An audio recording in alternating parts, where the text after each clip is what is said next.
ओम शांति। आज है पावन पर्व रक्षाबंधन का त्योहार।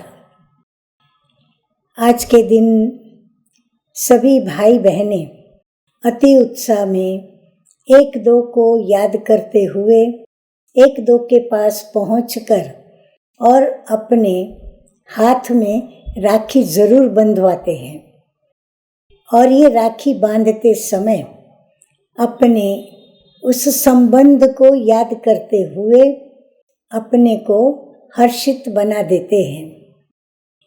तो ये रक्षाबंधन का त्योहार जो कि अपने नाम को सार्थक करता है, तो ये रक्षा कौन करता है, रक्षा किससे करनी है, रक्षा करने वाला कौन है और कब हमारी रक्षा की आवश्यकता पड़ती है।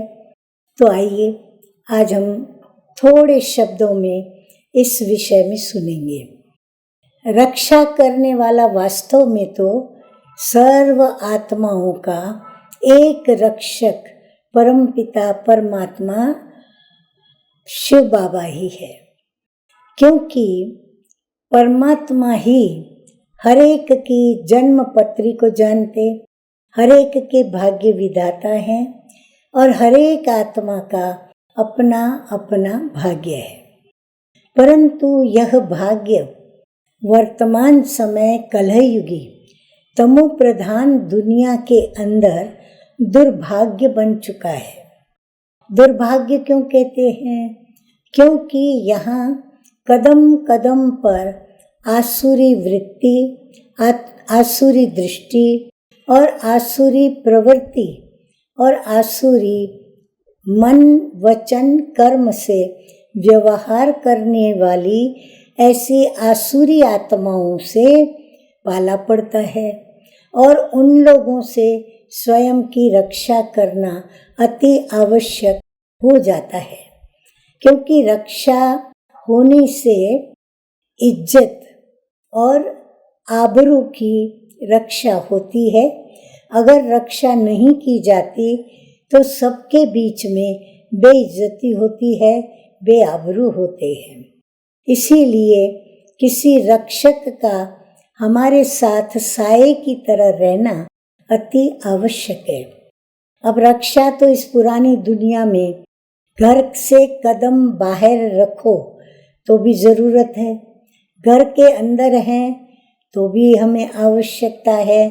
क्योंकि जो भी संबंध देहधारियों से, व्यक्तियों से है, चाहे वो माता पिता सखा बंधु चाचा मामा मित्र कोई भी संबंध हो, आज संबंधों में भी न वो मर्यादा रही है, ना ही उन संबंधों से हम सुरक्षित हैं।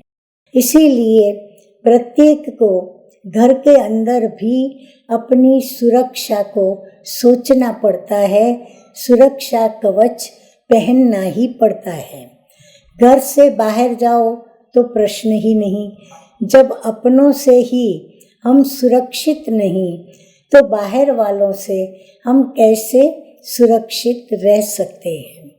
प्रत्येक वर्ग के अंदर इतना कलहयुग का प्रभाव है कि धन के बिगर, पैसे के बिगर कोई किसी की रक्षा नहीं करता। तो ऐसे समय पर जहाँ सभी विषयी बन चुके हैं, विकारी हो चुके हैं, देह अभिमानी, क्रोधी, लोभी, मोह युक्त और आसक्ति युक्त और देह अभिमान के साथ सभी जहाँ चलते रहते हैं, जो पल पल अपने इन पांचों ही विकारों में से किसी न किसी विकार से किसी न किसी को बिना कारण तो कभी किसी कारण से अपने वशीभूत कर लेते हैं। और जब वश कर लेते हैं तो उनको उनकी तरफ से बहुत कुछ सहना पड़ता है और वो सहने में सभी नंबरवार होते हैं। कोई सह पाते हैं, कोई नहीं सह पाते, कोई कम ज़्यादा सहते हैं।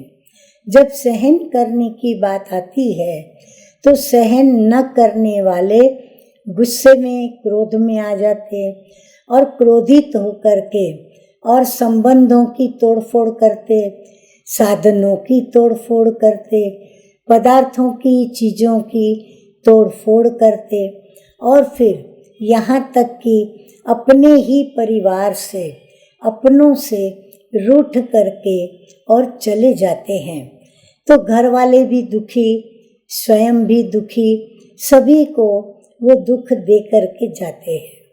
तो ऐसे समय पर दुख से भी रक्षा करने वाला कोई चाहिए।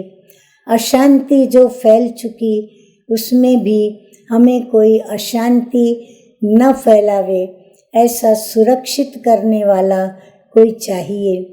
तो दुख अशांति से भी मुक्त रखे, ऐसा कोई रक्षक चाहिए। और यदि इन विषय विकारों के वशीभूत लड़ाई झगड़ा या फिर मन की एकाग्रता टूटती है तो कहीं ना कहीं एक्सीडेंट हो ही जाते हैं और उन एक्सीडेंट के अंदर जाने भी चली जाती हैं। तो उस समय भी कोई रक्षा कवच होना अति आवश्यक होता है।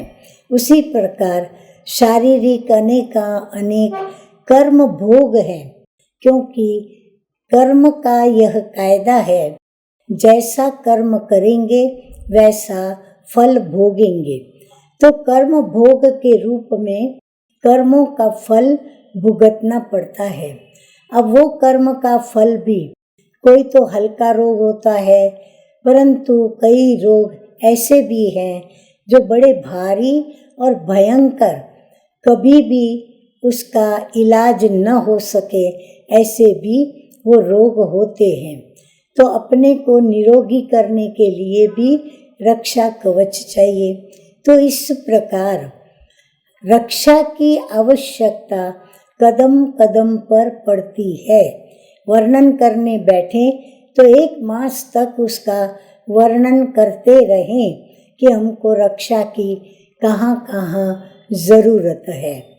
परंतु इतना यदि हम समझ लें कि हमें पहले तो स्वयं की स्वयं से रक्षा करनी है कि हम विषय विकारों के वशीभूत होकर के और अपना जीवन जीने की कला का जो बैलेंस है उसको हम खो न दें, वरना हमारा संबंध व्यक्तियों के साथ, बोल चाल, ये सब लड़ाई झगड़ा आदि होता रहता, संबंध टूटते, हिम्मत भी खूटती और इस प्रकार पूरे घर के वातावरण में, समाज के वातावरण में दुख, अशांति, कलह कलेश फैल जाता है।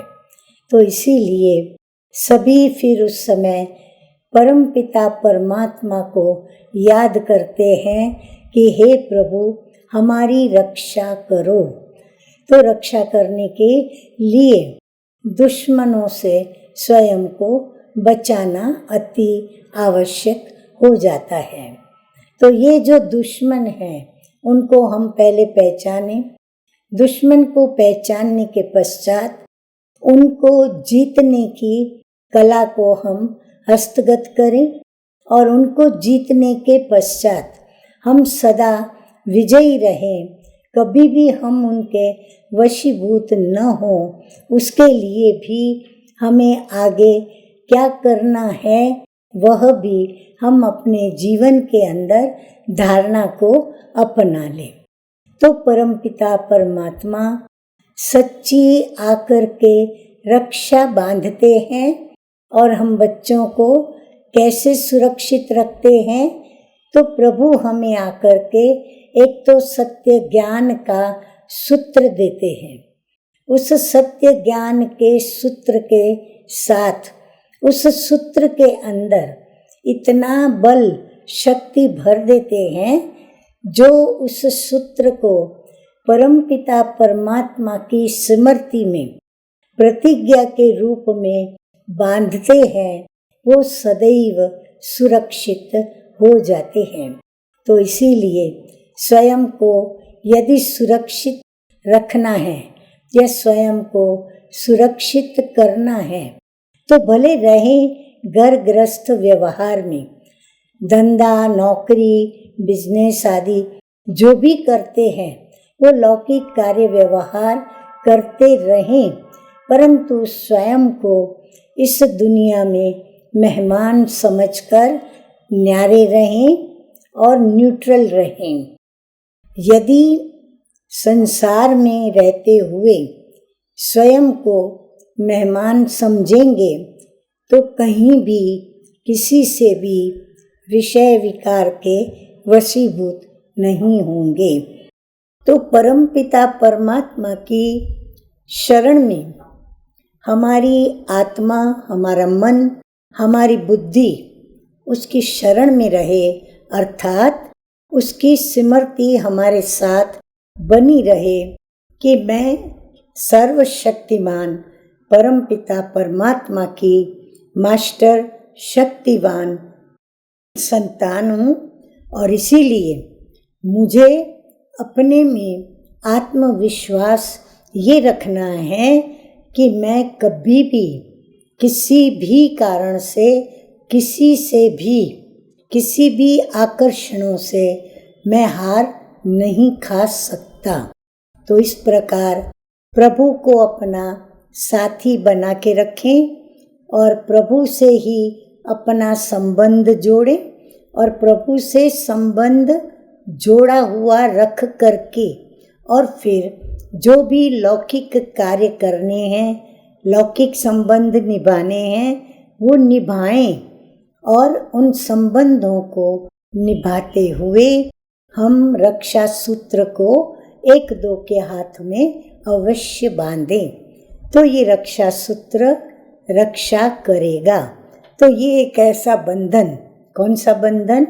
प्रभु के साथ का बंधन, जो सर्व लौकिक बंधनों को, देह के बंधनों को, कई आकर्षणों के बंधनों को तोड़ने वाला सशक्त पावन बंधन है।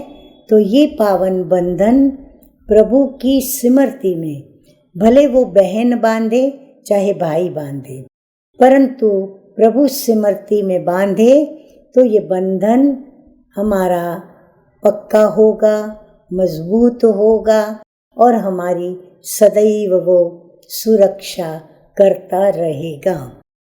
ओम शांति।